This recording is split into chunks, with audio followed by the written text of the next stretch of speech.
In the early pioneer days, herds of buffalo roamed the Great Plains from the Allegheny Mountains in the east to the Rockies in the west.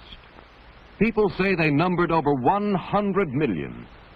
The Indians often migrated with the buffalo because they were so dependent for food and fur in the cold winters. It is spring at Mr. Clark's private ranch, the time when the calves are born. Billie is just learning to stand up. Come on, Billie. Try hard, Billie. You can do it. And up he comes. He wants his mother, Polly. No, that's not your mother. There she is. Billie is hungry and nurses often. Buffalo calves are born with very heavy bones because soon after they are born, they run with the herd.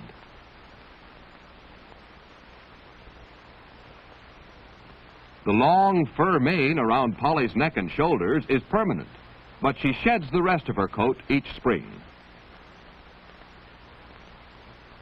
Nearby, little April stays close to her mother. The two little calves look just alike, but their mothers can tell them apart. The cows are devoted mothers and are dangerous to be around if their calves are taken away from them. And so, Billie and April grow up to be playmates.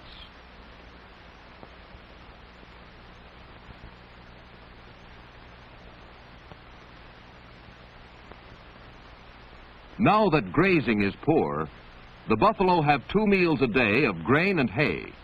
They are cared for much the same as cattle on a modern ranch. George calls, "Hi, bull! Hi, bull!" And all the clumsy animals wend their way from the far corners of the ranch. George is careful to break the bales apart so that the buffalo will not hurt themselves by chewing the wires. Polly tries to eat, but the big bulls push the cows aside. Perhaps this is why the bulls live on an average 6 years longer than the cows. They are only nice to the cows during the spring mating season. At this time, the bulls have terrible fights.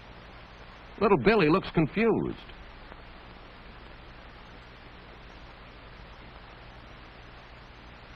When Meanie comes near, there is always trouble. She shakes her horns at any animal in her way. Buffalo are not famous for their good dispositions, but Meanie is the crossest of them all. Polly protects her calf and moves away. After eating, they wander over to the clean troughs. Buffalo, like cattle, spend many hours resting and chewing their cud. The buckets of molasses are well liked by the buffalo. Meanie pushes a yearling calf away. Molasses helps build their powerful bodies. When King comes, all the cows get out of his way because he is leader of the herd. When King was sick, George cared for him, and so the big bull follows him. Buffalo are not tame and do not make good pets. They cannot be trusted because you never know what they will do. From their solid horns, the Indians made knives. From the horn chips, they made arrowheads. The heavy, massive head is backed by 2,000 pounds of power. King could easily push his head through a fence or wall. However, the buffalo in captivity have forgotten their wild ways and do not realize their strength.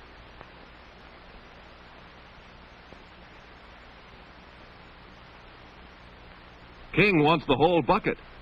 If he looks cross or carries his tail high, a sign of danger, George will quickly jump out of his way. Last night there was a bad accident. Brutus, a mean bull, broke through the heavy fence and gored Starlight, who was about to have a colt. Even quick Starlight could not turn fast enough to get away. The buffalo may look gentle, but Starlight shows how fierce they really are. George has sent for Dr. Dick.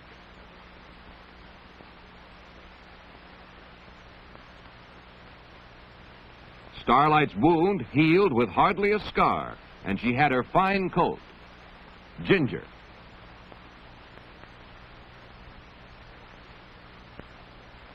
Starlight had the same good care that Mr. Clark gives all his animals. Billie and April like Mr. Clark because sometimes he feeds them from the bottle.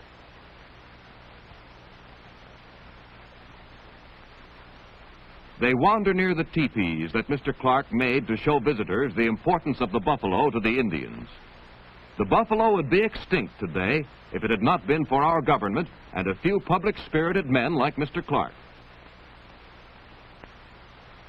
In the early days, the teepees were made from skins like buffalo hides. But when the traders brought canvas, the Indians used that instead. Buffalo skins made bed covers and rugs. Even today, many people have car robes made from buffalo skins. At the fireplace, the women cooked buffalo meat. The traders brought them iron pots. The meat was also cut into strips and dried to last through the winter like jerky. An Indian chief, Pushmi-Taha, makes friends with Billie with the help of a lump of sugar. The chief lectures on his people and the Indian sign language. Billie is growing up. His golden brown coat is turning dark, and his horn buds are beginning to grow. Someday he may be king of the herd. Indian drums were treasured by the Indian tribes. The divisions on this drum stood for the men of the council. Polly watches. The chief demonstrates how they use the hatchet, the tomahawk, the bow and arrow. The tomahawk, with its hard head, was a deadly weapon. A necklace of elk's teeth, the sign of the elk. The chief wears a necklace with a bear's foot. In his tribe, the medicine man wore this, and the Indians thought it had great healing power. It was handed down from father to eldest son.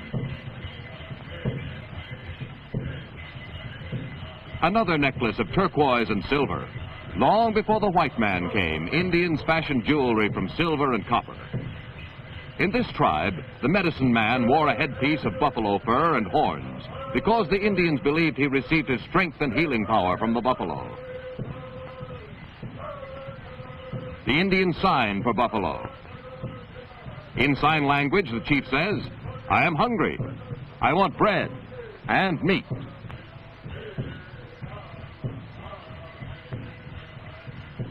The bead design on his belt represented the eye of the buffalo. Each part of his costume had meaning to the Indian. The Indian bags were often beautifully decorated with beads. The breechcloth was worn both long and short. The sign for deer.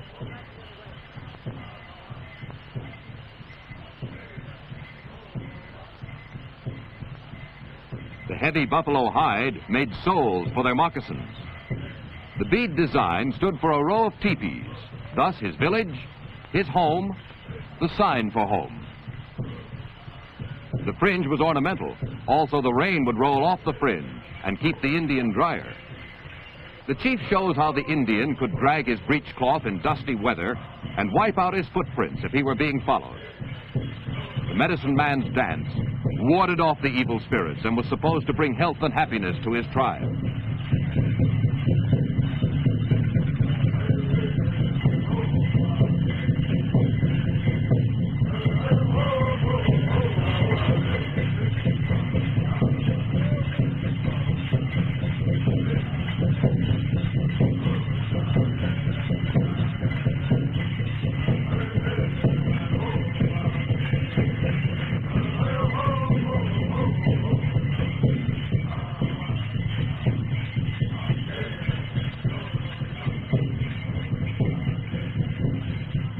The medicine man tried to scare away the evil spirits.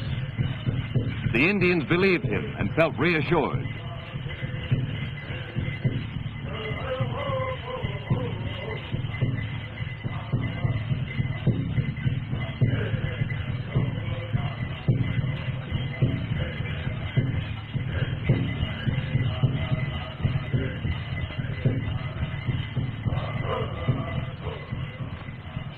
And as the Indian smoked his pipe of peace and prayed for the welfare of his people, he would add another prayer for the health of the buffalo, because they were so necessary to his way of life.